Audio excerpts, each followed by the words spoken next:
Salut tout le monde, j'espère que vous allez bien, c'est Loïc de la chaîne Gata Volgar, bienvenue dans cette nouvelle vidéo. Aujourd'hui, on se retrouve pour le débrief du match Everton-Manchester United, c'était une rencontre qui comptait pour la 10e journée de Première Ligue, victoire des Mancuniens 2-1 à Goodison Park. Pourtant ça avait mal commencé avec l'ouverture du score d'Alix Iwobi à la 5e minute de jeu pour les Toffees. À la 15e minute, Anthony égalise et à la 44e, Cristiano Ronaldo offre les 3 points aux hommes d'Eric Ten Hag. Et avec ce résultat, les Red Devils remontent au classement. On est 5e avec 15 points au compteur. 5 victoires et 3 défaites. On a un point d'avance sur Newcastle qui est 6e et qui sera notre prochain adversaire en championnat. Et on compte un point de retard sur Chelsea, 4e. Alors, pour analyser ces 90 minutes, pour parler du contenu de cette partie, la première période était très équilibrée entre les deux formations. Il y avait beaucoup de combativité, beaucoup d'agressivité. Il y avait une bataille tactique entre Eric Ten Hag et Frank Lampard.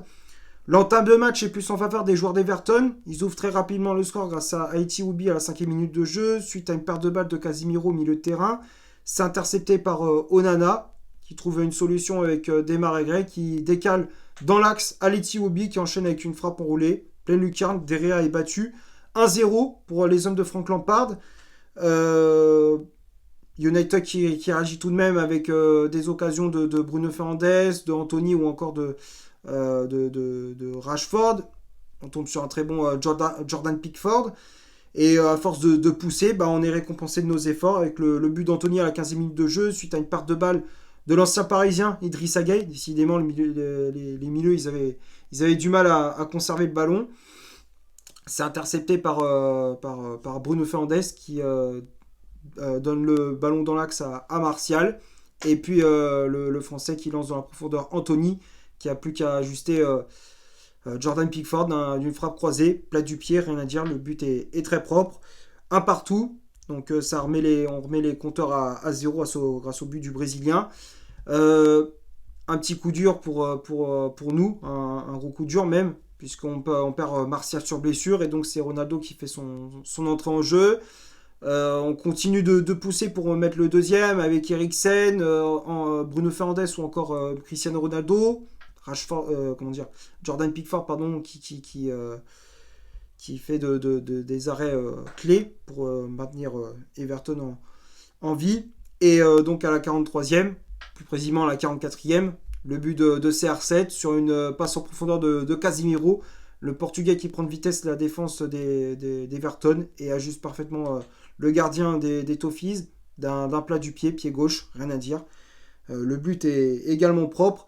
2-1, et c'est le score à la mi-temps. La deuxième période, on a essayé de mettre le troisième pour se mettre à l'abri, mais on n'y arrive pas, avec Rashford qui loupe un petit peu qui fait preuve de maladresse dans la finition. Il manque un peu ses occasions. Everton qui essaye d'égaliser sur coup de pied arrêté et dans les arrêts de jeu aussi. Heureusement pour nous, David Herrera nous maintient, nous permet de maintenir cet avantage. Et on repart de Goodison Park avec les 3 points. Ça fait plaisir parce que c'est vrai que ces dernières années, on a vraiment du mal à repartir d'Everton avec la victoire. Je crois que la dernière victoire en toute compétition confondue, c'était début 2021. Donc c'était il y a plus d'1 an et demi. On met fin à cette disette, cette série noire, si on peut dire ça comme ça. Donc voilà, on repart d'Everton avec les 3 points, ça fait plaisir. Maintenant, on va passer 11 de départ aligné par Eric Ten Hag pour ce match. On ne change pas de système de jeu, toujours ce bon vieux 4-2-3-1, avec David Herrera dans les buts, Victor Lindelof et Lisandro Martinez pour former la charnière centrale, les latéraux Diogo Dalot à droite, Luke Shaw à gauche, Casemiro et Christian Eriksen au milieu de terrain, Bruno Fernandes en numéro 10 avec le brassard capitaine, Anthony milieu latéral droit, Marcus Rashford milieu latéral gauche, et à la pointe de l'attaque des Red Devils, c'était le français Anthony Martial. Les remplaçants, on a vu l'entrée en jeu de Cristiano Ronaldo à la place de Martial sorti sur blessure. Espérons que pour lui c'est pas trop grave. McTominay qui entre en jeu à la place de Christian Eriksen au milieu de terrain. Et l'entrée en jeu de Raphaël Varane qui fait son retour dans l'équipe après quelques matchs, après quelques absences. Il était blessé, là il fait son retour, ça fait plaisir. Donc le 11 de départ, on a revu les joueurs qui étaient titulaires lors du match de Ligue Europa contre l'Omonia Nicosie, comme Casemiro, Lindelof ou encore Diogo Dalot. Il a remis aussi ceux qui sont entrés en jeu, les joueurs comme Luke Shaw ou encore Marcus Rashford. Ça fait plaisir. Moi, c'est ce que j'avais dit lors du match de Ligue Europa, justement. J'avais dit j'aimerais bien voir lors du match contre Everton la titularisation de Rashford, de Luke Shaw ou encore de Casemiro pour avoir des automatismes et pour prendre de la confiance. Et bon, bah, certains ont marqué des points, d'autres moins. Et voilà, bon après j'espère que ceux qui ont moins de temps de jeu, bah, ils vont quand même monter en puissance et donc prouver à Eric Ten Hag qu'ils ont leur place dans le 11 de départ. On va parler des chiffres de cette rencontre. On va commencer par Everton. 40% de possession de balle, 5 corners, 5 tirs au total, dont 2 tirs cadrés, un hors-jeu signalé. Et côté mancunien, 60% de possession de balle, 4 corners, 9 tirs au total, dont 4 frappes cadrées. 4 hors-jeu signalés, donc quand on regarde les chiffres, la position de balle était plus en faveur des hommes d'Eric Ten Hag. On a eu la position ballon, on a eu des occasions, mais bon, on aurait pu se mettre à l'abri si Rashford ou encore Cristiano Ronaldo étaient encore plus tranchants dans la finition. Et voilà, c'est vrai qu'on aurait pu être un peu plus tueur devant le but, on aurait pu plier le match. Et puis, bon, bah, du côté d'Everton, ils avaient fait une bonne entame de match, mais bon, malheureusement, comment dire, ils ont été, malheureusement, ils ont été pris par comment dire, la pression, ils ont été pris par le pressing des Red Devils. Enfin, tu vois, ils avaient fait une bonne entame de match, et après, ils se sont un petit peu éteints, même si en deuxième part, ils se sont un peu plus réveillés, mais bon, ça manque de justesse dans le dernier geste, dans la finition aussi, et techniquement un petit peu aussi. Maintenant, les tops et les flops. On va commencer par David De Gea qui a fait un match plutôt correct. Sur le but, il peut pas faire grand chose, mais dans l'ensemble, il a fait un beau match. Les relances, elles étaient assez propres, les relances au pied. Il s'améliore dans ce domaine-là. Il a fait des arrêts importants aussi. Il a rassuré sa défense, donc De Gea, je mets dans les tops. Lindelof et Martinez. Lindelof qui a relevé son niveau de jeu par rapport au match contre l'Omonia Nicosie en Ligue Europa. Il a fait une bonne prestation, j'ai trouvé assez rassurant dans ses interventions. Les relances, elles étaient assez propres. Bon match du défenseur suédois. Martinez, bon match aussi, même s'il est un petit peu fautif sur le premier but où il est un petit peu en retard sur Alexis Iwobi, mais dans l'ensemble, c'est un bon match aussi du défenseur argentin. Toujours cette rage de vaincre, cette agressivité, cette grinta. Donc j'ai bien aimé son match, encore une fois. Les latéraux, Diogo Dalot et Luke Shaw. Dalot, là, il a un petit peu baissé son niveau de jeu. C'est par rapport à ces dernières semaines où j'ai trouvé assez bon. Là, ça fait déjà quelques matchs qu'il retombe un petit peu dans ses travers. Attention à pas régresser encore plus.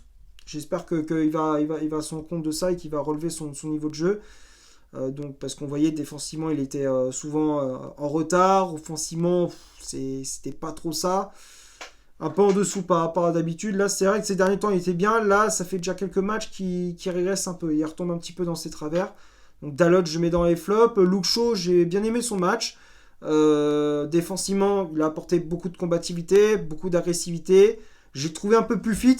Personnellement, j'ai vu lorsqu'il était physiquement, j'ai trouvé un peu plus fit que l'année dernière où il était un peu plus costaud. Là, il est un peu plus fit, il est un peu plus maigre, on va dire ça comme ça. Et on voit qu'il a pris beaucoup de vitesse. Enfin, tu vois qu'il est plus affûté, donc c'est le mot que je cherchais, plus affûté, et donc il est plus rapide, moins pâteau.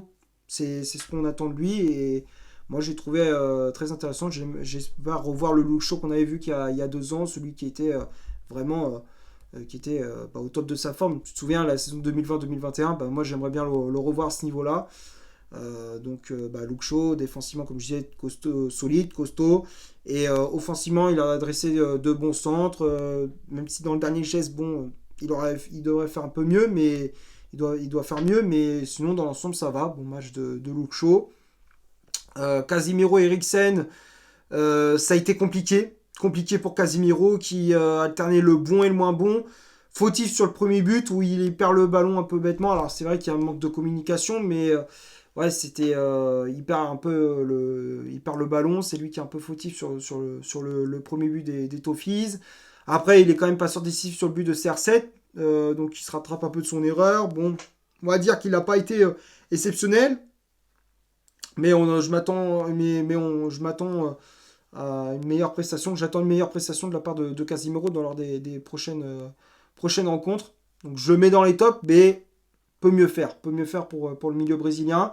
Eriksen, match compliqué pour le milieu danois, que j'ai trouvé un peu émoussé, un peu, comment dire, on voyait qu'il était un peu fatigué. Alors c'est vrai que depuis le début de saison, il a jamais arrêté, il a toujours enchaîné les matchs.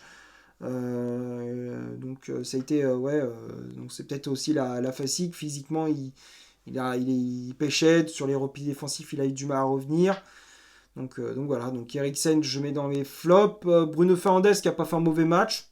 Fernandez qui a été plutôt bon, qui a apporté cette créativité. C'est lui qui est à l'origine du but d'Anthony, c'est lui qui gratte le ballon dans les pieds de Gay. Donc Fernandez, je mets dans les tops. Anthony qui a pas été mauvais, qui a fait des replis défensifs, qui a été buteur. Même sur le deuxième pari, il s'est un petit peu effacé, mais on va dire que ça va, il a pas fait un mauvais match. Donc je le mets dans les tops, tout comme Rashford aussi qui est sur une bonne dynamique. Là on revoit le Rashford qu'on avait vu il y a 2 ans, celui qui est décisif dans le dernier geste, même s'il n'a pas marqué, mais tu vois, on retrouve ce Rashford de ce niveau-là où il était, tu sais, il était rapide, technique, il faisait des différences, bam bam bam, ça va à 200 à l'heure. C'est ce qu'on veut, c'est ce qu'on attend de lui de la part de sa part, de la part de Marcus Rashford. Donc je le mets dans les tops. Martial qui avait fait jusqu'à sa sortie sur blessure une prestation correcte, passeur décisif sur le but d'Anthony. Martial je mets dans les tops même s'il est sorti sur blessure. Et puis les remplaçants, Ronaldo, McTominay, Varane, les trois je les mets dans les tops. Ronaldo qui a fait une bonne entrée en jeu, qui a été buteur. McTominay aussi qui n'a pas été mauvais. Et Varane, bon même s'il n'a pas joué longtemps, mais il a fait une bonne entrée en jeu, il a apporté un peu plus de fraîcheur et puis mentalement ça a fait du bien aussi à la défense des Red Devils. Je vais m'arrêter là pour ce match, j'espère que ça vous aura plu, si c'est le cas vous laissez un énorme like, tu t'abonnes, tu me dis dans les commentaires ce que tu as pensé du match et de mon débrief, hein, mon débat, je suis ouvert au débat. N'hésite pas à faire un tour sur mon compte Instagram, le lien est dans la description et d'ici là portez-vous bien, on se retrouve pour un prochain débrief, ciao.